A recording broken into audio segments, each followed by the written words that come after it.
Imagine an empire so vast it stretches from the Pacific Ocean to the heart of Europe. An unstoppable force, a tide of horsemen and siege engines that has crushed kingdoms and laid waste to civilizations. This is the Mongol Empire in the 13th century, an empire at the peak of its power. And now, its gaze is fixed on one final prize, the wealthy, technologically advanced southern Song Dynasty of China. The Mongols believed no wall could stop them, no army could stand against them. They were about to learn they were wrong, because standing in their way was a single, stubborn obstacle. A fortress city that would become their longest, most frustrating roadblock. This is the story of Xiangyang, the city that refused to fall. Welcome back to History Dose. Today, we're diving into one of the most incredible sieges in world history. To understand why Xiangyang was so important, you have to look at a map. The city, along with its twin, Fan-ch'eng, sat like a cork in a bottle on the Han River, a major artery leading directly into the heartland of the southern Song. For Kublai Khan, the grandson of Genghis Khan and the new great Khan of the Mongols, taking Xiangyang wasn't just an option. It was the only way to launch his final invasion and unify China under his rule. He expected a swift victory, as was the Mongol way. He would be waiting for 6 long, bloody years. The year is 1268. The Mongol horde, a massive, multinational army, arrives at the gates of Xiangyang. They expected the city's defenders to be terrified to see the endless sea of soldiers and surrender. They didn't. The defenders of Xiangyang and Fan-ch'eng weren't just soldiers. They were a community, led by the capable commander Lu Wenhuan. The people of the twin cities were united in a single purpose, to hold the line. They knew what surrender to the Mongols often meant, and they chose defiance. The initial Mongol assaults were furious. Waves of soldiers crashed against the high, thick walls, only to be repelled by a storm of arrows, stones, and boiling oil. The Mongols, masters of open field warfare, found themselves stumped by these formidable fortifications. Day after day, the attacks failed. The quick victory Kublai Khan had envisioned was turning into a frustrating stalemate. But the Mongols were not just brutal warriors, they were also masters of adaptation. If they couldn't go over the walls, they would starve the city out. They began constructing a massive network of their own fortifications, a wall around the walls, encircling Xiangyang and Fan-ch'eng completely. This was a siege on an epic scale. They built watchtowers, earthen ramparts, and a naval blockade on the Han River, cutting off all supplies and reinforcements.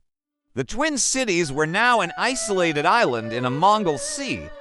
The message was clear: nothing gets in, nothing gets out. For the people inside, the clock was ticking. Food and resources began to dwindle. Hope, however, did not. For years, the people of Xiangyang endured. They rationed food, melted down metal for weapons, and repaired the walls under constant bombardment. But their real hope lay on the river. They knew that somewhere out there, the Song court was trying to help them. And in 1272, after 4 years of isolation, that help finally arrived in a spectacular fashion. A relief fleet of over 100 Song warships, laden with supplies and fresh troops, decided to do the impossible: break the Mongol blockade. Under the cover of darkness and thick fog, the Song fleet, commanded by two brave officers, Zhang Shun and Zhang Gui, sailed straight for the Mongol lines. What followed was a scene of pure chaos and heroism. The Song ships, their sides padded to absorb impact, smashed through the Mongol chains and boats. The river lit up with the flash of fire arrows and the ghastly glow of burning ships. The Mongols, caught by surprise, scrambled to respond. In the heart of the battle, Zhang Shun, one of the commanders, fell riddled with arrows while fighting on deck. But his sacrifice was not in vain. His second-in-command, Zhang Gui, broke through the chaos. He and his remaining ships, battered but not broken, reached the docks of Xiangyang. Can you imagine the cheers from the walls? After 4 years of silence and starvation, their countrymen had come. It was a moment of pure triumph, a testament to incredible bravery. But it was also a temporary reprieve. The Mongol grip was simply too strong. The daring naval dash had bought Xiangyang some time, but it had also infuriated Kublai Khan. This siege had gone on for far too long. It was a stain on his reputation and a massive drain on his empire's resources. He needed to end it, and he was willing to look for help from the other side of the world. The Mongols, while masters of many things, had a weakness: sophisticated siege engineering. The Chinese, on the other hand, were masters of it. But there were others who had perfected the art of breaking down walls: the Persians. Kublai Khan sent out a call to his Ilkhanate cousins in Persia, requesting their best siege engineers. 2 men answered the call: Ismail and Ala al-Din. These weren't just any engineers. They were masters of the counterweight trebuchet, the most powerful long-range artillery of the medieval world. The Chinese and Mongols had traction trebuchets powered by pulling ropes, but the Persian design used a massive swinging counterweight to launch enormous projectiles with devastating force and accuracy. These were the super weapons of their day. They arrived at Xiangyang in 1273 and constructed their mighty machines. The defenders on the walls watched in dread as these new, monstrous siege engines were assembled. They called them the Hui Pao or Muslim trebuchets. The first stone launched from the new trebuchet was a terrifying revelation. A massive boulder, weighing hundreds of pounds, soared through the air and smashed into one of Fan-ch'eng's main towers. The structure, which had withstood years of attack, shattered into dust and splinters. The psychological impact was even greater than the physical destruction. The defenders realized their walls, their greatest strength, were no longer safe.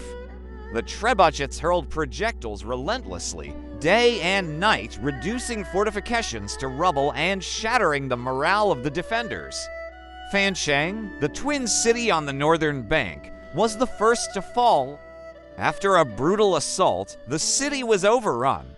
The fall of Fan-ch'eng sealed Xiangyang's fate. Now completely alone, with the enemy's ultimate weapon pointing at their crumbling walls, the commander Lo Wenhuan faced an impossible choice. He could fight to the last man, ensuring the city's total destruction and the death of every citizen within its walls, or he could surrender. After 6 years of heroic resistance, with no hope of relief and facing certain annihilation, Lo Wenhuan made the heartbreaking decision. He surrendered the city of Xiangyang. Kublai Khan, perhaps respecting the incredible fight they had put up, offered surprisingly lenient terms. Lo Wenhuan and his officers were even given positions in the Mongol army. The longest, most defiant siege in the Mongol conquest was finally over. The roadblock was cleared. Less than 3 years later, the Mongol army sailed down the Han River, the gate now wide open, and captured the southern Song capital. The dynasty had fallen. The story of Xiangyang is a story of incredible courage against impossible odds. For 6 years, one city managed to hold back the most powerful empire on Earth. They innovated, they endured, and they fought with a unity that became legendary. Their resistance delayed the fall of their entire civilization and showed the world that even the mightiest conquerors could be made to bleed, wait, and struggle. It remains one of history's greatest what-ifs. What if the Song court had been more effective in its relief efforts? What if the Persian engineers had never arrived? We'll never know. But we do know that the spirit of Xiangyang, the city that refused to fall, stands as an eternal monument to human resilience. Thank you so much for joining us for this deep dive into the siege of Xiangyang. If you enjoy epic tales of strategy, heroism, and history, make sure to hit that like button and subscribe to History Spill for more stories like this. Let us know in the comments what other incredible sieges or historical events you'd like to see us cover next. Until then, stay curious.